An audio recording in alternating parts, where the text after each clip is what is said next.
guess I have another or final question. What like for anyone who wants to get into this, how would you recommend someone to get into bladesmithing, wood carving, or black? Yeah, Well, anything. this might sound like a crazy answer to you, but YouTube's just got a whole lot of stuff on there. Yeah, you're right. Yeah, That's what I use sometimes for stuff I've and it's made in the past visual, decade. and I have hundreds and hundreds of blacksmithing and knife making books, and they have designs and what have you in there. And naturally, you want to do like what you're doing now is reach out to people like mine that had to start somewhere. They start from scratch too. Yeah. We'd like to pass it on like Mr. Moran did. If Mr. Moran didn't pass his knowledge on for free, then the world would be different, and especially in the knife making world. I agree. Yeah, absolutely. He's the father of modern Damascus steel. Yes, he And is. He Yeah. made it right up there in his little shop in Jefferson, and Yeah, Middletown. I mean, yeah. Yeah, I didn't actually realize how much of a huge impact he had. Yeah. Like I had to look this after I went to the museum. I was like, oh my goodness, how do I not He know was about this guy? Just the most humble guy you'd ever want to meet. I know. I really wish I could have met him. But he sounds like he's been. But years ago, Yeah. like in just say medieval times or in Viking times or whatever, if you were the baddest bladesmith around, you didn't dare tell anybody your secrets, because when your secrets got out, you were as good as dead.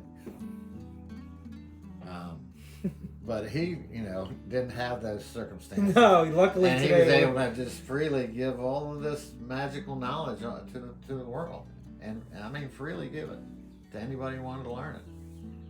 So he's got a little. But yeah, YouTube and books, and Mhm. yeah, that's a good point. That's a good thing to bring up. Yeah, YouTube's a great source for anybody at home. Use that. That is like They'll teach you how to sharpen. I know.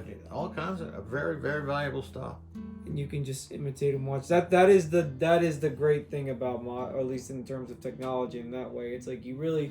I mean, I was lucky to have a mentor. I've had a mentor when I lived in Shepherdstown. I met my mentor there, and he taught me like everything. But especially recently, I've just been doing things on my own. But if I ever need to learn something, I just watch YouTube, and because I think he was teaching me knife smithing, and it took us a while for us to get to a point where he was helping me. I was able to like get to making swords, but now it's like now that I know how to make swords, I'm kind of just taking things into my own hands and especially more so now, like I said, using YouTube as a reference to make how do I do this for the sword? How do I, how do I make this handle? Oh, how do I do it this way? And you can learn it. You don't really necessarily need to take a class on it. And you may not get it right the first 3, 4. Oh, 5 absolutely times. not.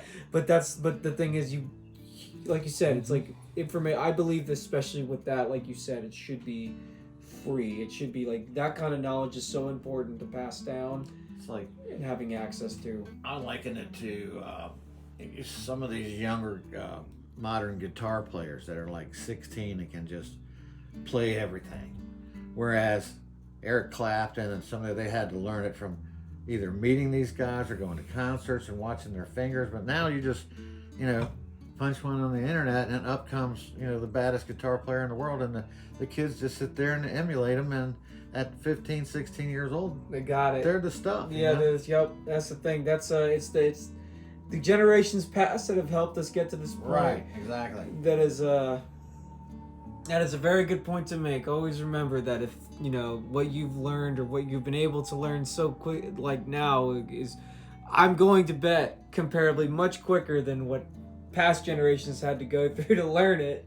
Especially with like I said, like with bladesmithing. I mean, it still takes time and discipline, but the fact that you have these better ways to access it on your own is perfect. So yeah, It breaks your heart when you go out and test your own knives. When like in the school, we made knives for 3 or 4 days, and then the 5th day or whatever, we destroyed them all.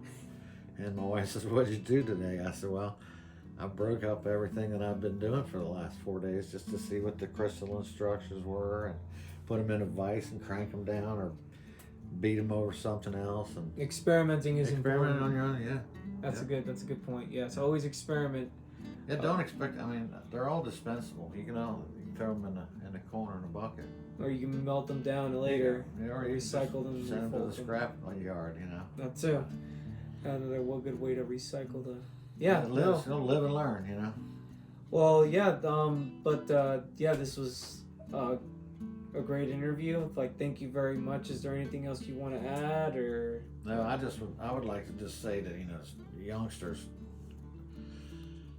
put that phone down for a little while and go learn how to make something. And Yes. you know, once you get good at it, it'll be a lifelong skill that nobody can take away from you. You know. I agree. You'll forget those video games after a while. Agreed. That is a very good point. Always like having something like that, like this craft is like giving me way more fulfillment. I'm glad that I got into it. I mean, I love making stuff. Having that thing that you know, that ability to make something, it is fascinating, and the most satisfying is making it for somebody and who's really pleased with it. Mm-hmm. That's the thing that kind of keeps me going and doing this kind of stuff. I love making stuff and making it for people. I like it when people come back and buy more. Exactly. They know they got a good product, and you know. That is the absolutely most and they tell satisfying their part. friends. Well, again, thank you, thank man. you very much, Paul Graham, everybody, and yeah, you have a great day.